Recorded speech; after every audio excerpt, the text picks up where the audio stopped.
we have to get something from him. There's no doubt about it. So the way we try and do that is obviously we look at the performance, we'll have a game plan, we'll look to try and execute that, and we've got to do the basics right, we've got to run hard, we've got to fight a lot of the stuff that we did really, really well on Friday and take that into this game, yeah, certainly. Obviously, you're still hoping, a couple of wins and you guys stay up, get that. But you might not say this on camera. Are you having to think about life back in the Championship, or will you literally not think about that until after the final day of the season? We have to have two plans almost. Yeah. It's wrong of me if I don't. I've got to try and, along with Gary and the board and the staff, we've got to think about what comes after this next couple of weeks. Yeah. And the reality is that we might not be in this league. Yeah. I hope we are, but the reality is we might not, and it won't be for the want of trying. No. But of course, we want this club to progress, continue to move forward, keep growing and building, which it will do. And I've said that before. Whatever happens this year, what we've done is we've given ourselves an opportunity in the last couple of games to be in this league next year, which would be incredible. And that's what we want. But of course, we have to be thinking about, the other as well. Right now, that's difficult for me to do because my focus is obviously on West Ham. But Gary, as the CEO, has to be thinking about the future look at this club and what comes next, and he's very good at that. And there's a really good plan here, whatever happens. Yeah, and I know the way you professional sports people are wired. You're winners, but will you be able to look back on this season if it is relegation and still see it as, and be proud of the job you did, because you have done a great job and you have fought there right until the very bitter end? It's a really difficult one to answer that, if I'm being honest. It's nice. I've been told by a lot of people I respect as well, and obviously people like yourselves have been really positive about us and understand the size of our task this year and what we've been coming up against. I've had such good feedback from some managers that the best, the best ones, and some of the things that they've said, I've left feeling really confident and believing in what we're doing.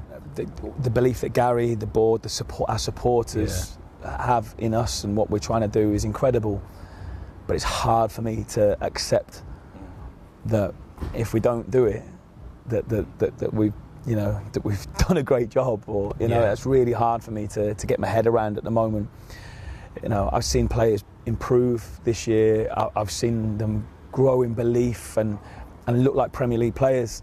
That gives me a real buzz. That gives me a lot of heart. Well, that was going to be my next question. You can at least take pride from the fact that a lot of players who, and maybe saying you're a Championship player is a bit of an unfair moniker to give a player, but there's so many players that you've improved to be genuine Premier League players. We have. I think that's the environment, that's the staff. I've got brilliant staff that I work with, the players themselves, their mindset, their work ethic, their desire to improve and be better.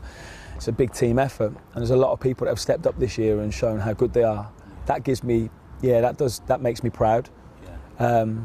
But again, I know every one of them feel this way. They want to be at it and doing it at this level next season as well, and it will be difficult to deal with if the worst was to happen.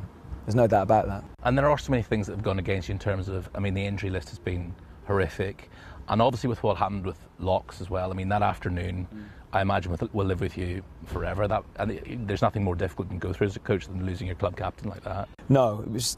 It's been a. Still, even now, I spoke to him this morning on the way in. I think he's still dealing with it better than I am. Yeah, he's incredible, isn't he? Yeah, unbelievable, man. To lose your captain and that leader on the pitch, we have missed him. Yeah. We've missed him. It's hard to replace that, and the players that have stepped in have been incredible. But he's the voice, the know-how, the in-box warrior-like defending. Yeah. We've missed that. And if he's in the Championship next season, Rob Edwards will still be manager, and an immediate return to the Premier League will be the aim. That's the aim, of course. That's the aim. It has to be. It has to be. We've loved this, and we've shown. I think we can do it and really grow. Yeah. So that'll certainly be the aim. But you're going to be in the Premier League anyway. I hope so, mate. 2 wins. 2 wins, yeah. We'll see what's required, but certainly we've got to get something Saturday. And the atmosphere at the Kenny Sunday week, if you do get a win against West Ham, will be special. That's the thing. And that's been amazing all season. That's one thing that has not changed. The supporters home and away have been incredible. Yeah. We had second away game of the season, that Chelsea game where in the end we were well beaten. But that will live with me for a long, long time. It made me emotional how the supporters were at the end of that game after a 3-0 defeat. Our supporters they're really intelligent. They get it, but they're so supportive. You know, I love them for that. Every time you hear we've got Super Robbie Edwards, it must make you smile. Yeah, well, it does. And sometimes when we've lost the game and they're still singing that, it makes me feel, you know, I don't want to disappoint them, and I don't want to let them down. And yeah, I just appreciate them so much. You definitely haven't done that. Best of luck for that too. Top man, thanks.